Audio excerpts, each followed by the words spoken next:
오늘 말씀은 남유다의 제6대 왕인 아하시아 왕에 대한 이야기입니다. 아사 왕이 남유다 제3대 왕이었는데 아사, 요사밧, 요람, 아하시아 이렇게 왕위가 계승이 되는 것입니다. 그런데 오늘 본문의 말씀을 보면 이 아하시아가 왕이 되는 과정부터 시작을 해서 그의 통치가 매우 안타깝다는 생각이 듭니다. 먼저는 그가 왕으로 즉위하게 된 계기부터가 안타깝습니다. 1절 말씀 보니까 예루살렘 주민이 이전 왕이었던 요호람의 막내 아들인 아하시아에게 왕위를 계승하게 합니다. 보통 장자나 차자, 뭔가 능력 있는 왕들에게 왕위를 물려줄 법도 한데 막내에게 계승이 되었다. 그 이유를 봤더니 이전에 아라비아 사람들이 침략을 할 때 형들이 다 죽었기 때문이라는 것입니다. 그러니까 아하시아가 왕위를 계승하는 그 시점부터 이미 그 정세가 흔들리는 가운데 아하시아가 왕이 되었다. 이것을 보여주고 있는 것입니다. 그러면 아하시아가 왕이 되어서 이 흔들리는 정세를 바로 잡는가? 그렇지도 못합니다. 3절입니다. 아하시아도 역시 아합의 집의 길로 행하였다. 이렇게 말씀하고 있는데 여기서 아합이라고 하는 이 왕은 남유다와 북이스라엘을 포함해서 가장 악한 왕이라고 평가받는 왕 중에 한 명입니다. 이 아합의 길로 갔다는 것은 아하시아도 역시 악을 행하는 길로 갔다 이 뜻입니다. 3절 뒷부분에 왜 아하시아도 아합의 길로 갔는가 그 이유를 말해주고 있는데 그의 어머니가 꾀어서 악을 행하도록 부추겼기 때문이다. 꾀를 지었기 때문이다. 그렇다면 그의 어머니는 대체 누구인가? 10절에 나오는 아달랴라는 사람인데요. 이 아달랴는 곧 아합의 딸입니다.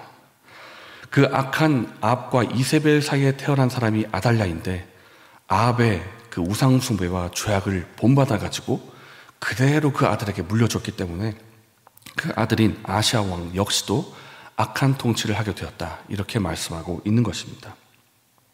좀 궁금합니다. 아합은 북이스라엘 사람이고 아달랴도 역시 북이스라엘 사람인데 왜 북이스라엘 사람이 남유다로 넘어와서 남유다의 통치에 관여를 하고 있는가? 어떻게 해서 아하시아 왕의 어머니가 된 것인가? 이것은 아하시아 이전에 있었던 정략결혼 때문입니다. 아마 남유다와 북이스라엘 사이에 이런 정략결혼이 있었던 것으로 보입니다. 우리가 함께 나의 딸을 당신에게 주고 당신의 아들을 우리에게 주어서 함께 결혼을 맺읍시다. 그러면 남쪽과 북쪽이 서로 공격할 일도 없을 것이고 외적이 침략했을 때 우리가 서로 도와줄 수 있을 것이다. 이런 계략을 가지고 이런 인간적인 생각으로 정략결혼을 한 것인데 그 바람에 남유다의 신앙이 완전히 망쳐지고 맙니다. 왜냐하면 우상숭배자였던 아합, 그의 딸인 아달랴가 남유다 넘어왔기 때문입니다. 결국 아하시아 왕의 통치가 어떻게 되는가? 마치 패역한 아합의 통치처럼 되고 맙니다. 4절입니다. 그의 아버지가 죽은 후에 그가 패망하게 하는 아합의 집의 가르침을 따라 요아보시기에 아합의 집같이 악을 행하였다. 이렇게 말씀을 합니다. 아하시아 당시의 통치가 왜 아합의 통치처럼 된 것인가? 그 이유가 그의 어머니 아달랴가 악을 행하도록 꾀를 내고 부추겼기 때문이다. 이렇게 말씀하고 있다는 것입니다. 그렇기 때문에 우리가 오늘 본문에서 아달랴라는 인물을 주목하지 않을 수가 없습니다. 자기 아들을 꾀어서 악을 행하게 한 인물이기 때문인데 이 아달랴의 악행은 여기서 그치지가 않습니다. 안타깝게 아하시아 왕의 통치가 길지를 못하고 1년 만에 마무리가 되는데 이때 아달랴가 어떤 악을 행했는지 10절 말씀이 보여주고 있습니다.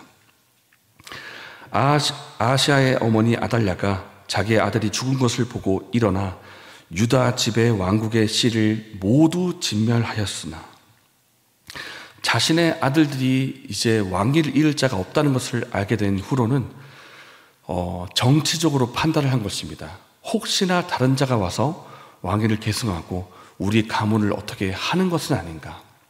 그래서 경쟁자가 되는 모두를 내가 제거를 해버려야 되겠다. 그래서 방해가 되는 다른 왕자들을 다 몰살시켜 버립니다. 하마터면 다윗의 왕가가 끝날 뻔했는데 다행히 몰살되는 가운데 요아스라는 왕자가 숨었기 때문에 다윗의 왕위가 이어지게 된 것입니다. 아달랴라는 이 한 사람의 죄악이 참 크다는 생각이 듭니다. 먼저는 자신의 남편을 타락을 시킵니다.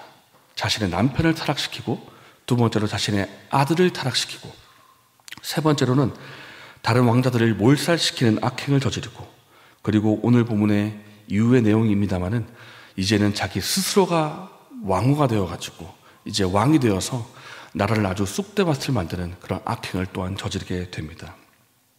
왜 이런 악이 일어났다고 했습니까? 아달랴가 누구의 딸인가?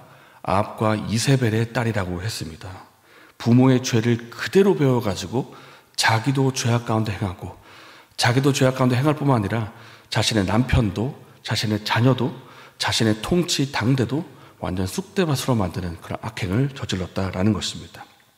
마치 죄가 대물림되는 것 같은 사건이 이 아달랴를 중심으로 일어났다라는 것입니다.